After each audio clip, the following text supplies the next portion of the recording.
Hello everyone, welcome to Everything Football. Back again with another UCL fantasy video. In this one, we will be talking about the best midfield picks for this season's game. So you've already done the goalkeeper one, you've already done the defender one. Make sure to check those ones out. But this one, let's focus on the midfielder. So I'm going to pick one from the premium range. So the ones who are going to cost you more than 10 million, I'm going to pick one. And then I'm going to tell you other options as well. And then the ones that are going to cost you between 7 million and 8 million. So that's the mid range in terms of price. And then I'm going to give you one that is below 6 million plus other options after that as well. So let's get to it. Let's start with the premium pick. As always, make sure to join the league. The code is calling down the button and it's also in the description. Thank you to everyone who's already joined, but let's get straight into this now. So best midfield picks. Let's start with the first one, Lamine Yamal.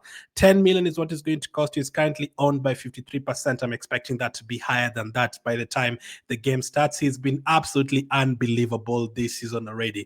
The time I wrote this video down was before the Spain-Turkey game, and he's already added a couple of more assists in that game as well. So he's been absolutely incredible already this season. Lamine Yamal, I'm expecting that to be close to even 70% by the time we get to the start of the season. So last season, Lamine Yamal had in the Champions League only, he had 5 goals, 3 assists, and he also earned 1 penalty.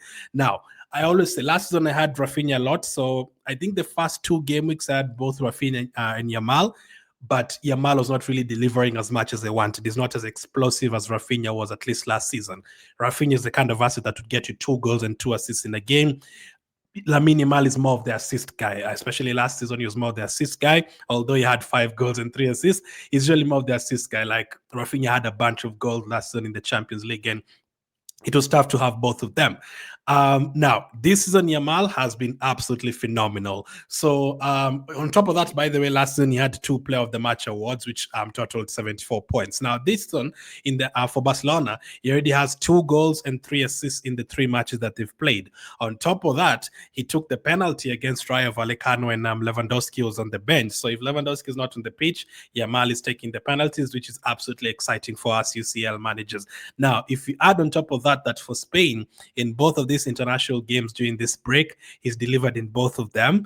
Absolutely phenomenal. Like in all of the games this season for Barcelona and Spain, he has returned. So he'll never really see a blank from Lamine Yamal in a game. And that is what you want to see. You know, the worst that he can get is like 5 points in a game, and that is fantastic. He can get you 15 points, and the lowest he can get is like 5 points. Usually when a player blanks, it's like 1 point to 2 points, but Yamal will not really do that for your team. And if you add to that as well, during preseason, he had 5 returns during preseason as well. He started this season on a different level completely. Looks like he's going to beat the numbers from the previous couple of seasons as well.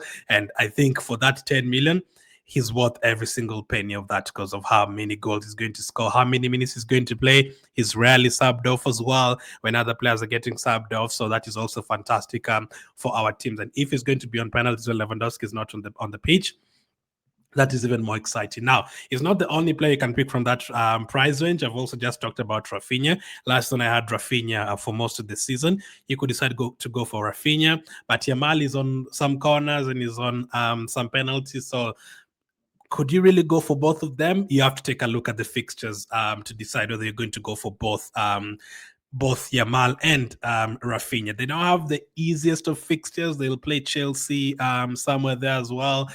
They'll play PSG, although those games, they don't expect Barcelona not to score. Like the Barcelona-PSG game could be 3-3, not 0-0. So Yamal could still return in those fixtures. So I think it's a very exciting option to own. Let me know if you're going to own him this season. So Rafinha is another option. Vinicius this season has been moved from striker to midfield. So that is exciting as well. And also Mohamed Salah, he always delivers. So if you prefer to pick Mohamed Salah in that category, you can always go for him as well. Now, let's go to the mid-range price players, the ones who are going to cost you around 8 million. And the one that I've picked in this video is Michael Olise. He's currently selected by 26% and it's going to cost you 8 million. Obviously, you know which team he plays for, Bayern Munich. And again, just like Yamal, Olise has been fantastic this season for Bayern Munich. Last season in the Champions League, he had 5 goals and 1 assist. That is a good return.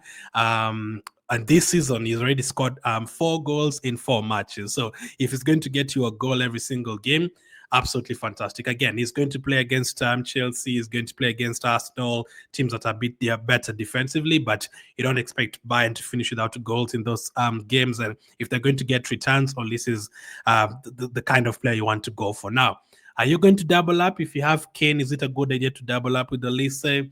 I think that has to be kind of your own choice. I don't think I'm going to double up on them, especially on that first game against Chelsea, especially because there's a lot of differential options and there's a lot of a lot of different midfielders to have from different teams. It's very, very hard to go for two players from Bayern Munich, two players from Barcelona. It's very, very difficult, especially if the fixtures are not as easy. But if you consider that the second and third fixtures are Pafos away and Club Brugge at home, then that becomes probably a must-own for match day 2.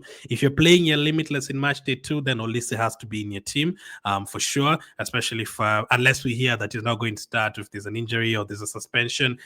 I'd expect him to start.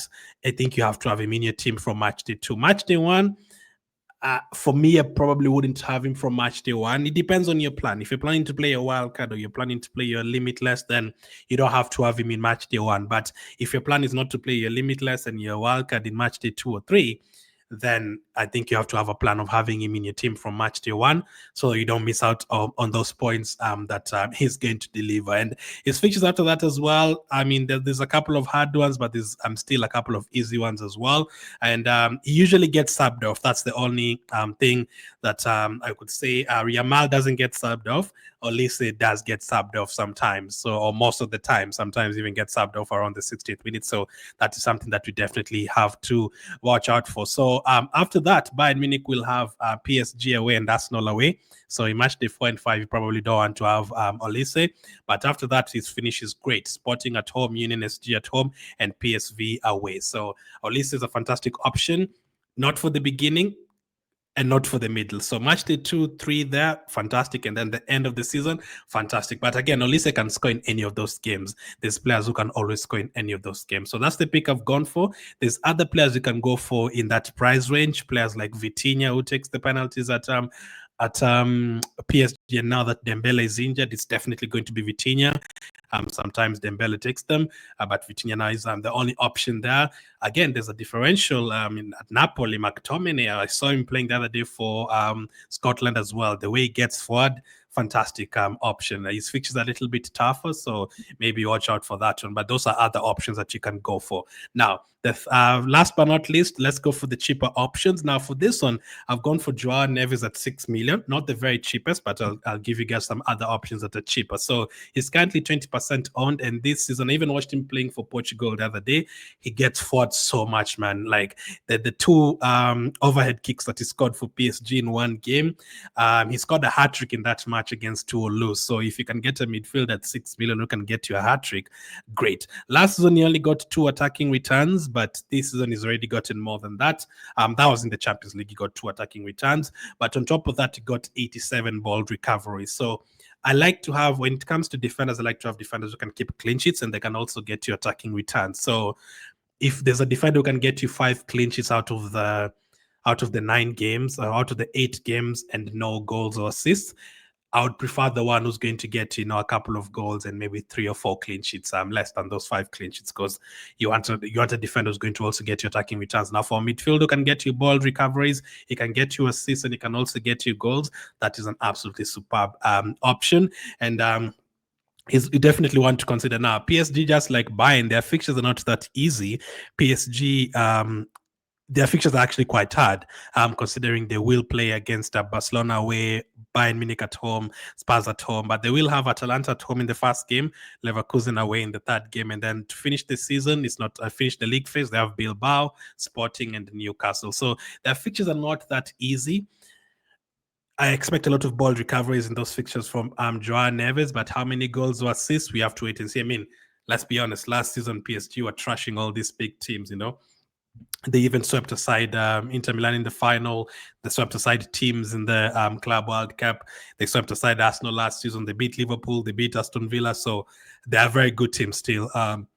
Sorry, they're a very good team still, PSG, so it doesn't really matter who the opponent is, but obviously you would prefer them to play against Parfos than, playing against a Bayern Munich. So Joao Neves, fantastic option. I do like him at that price range. Now, he's not the cheapest, obviously. 6 million is not like the very, very cheapest of midfielders. So that is why I talked about a couple of other cheap midfielders that you can go for on the two videos that are on screen right now. The best budget options and the best hidden gems. So make sure to check out those ones. Thank you for watching. Make sure to join the league, and I'll catch up with you guys on the next one.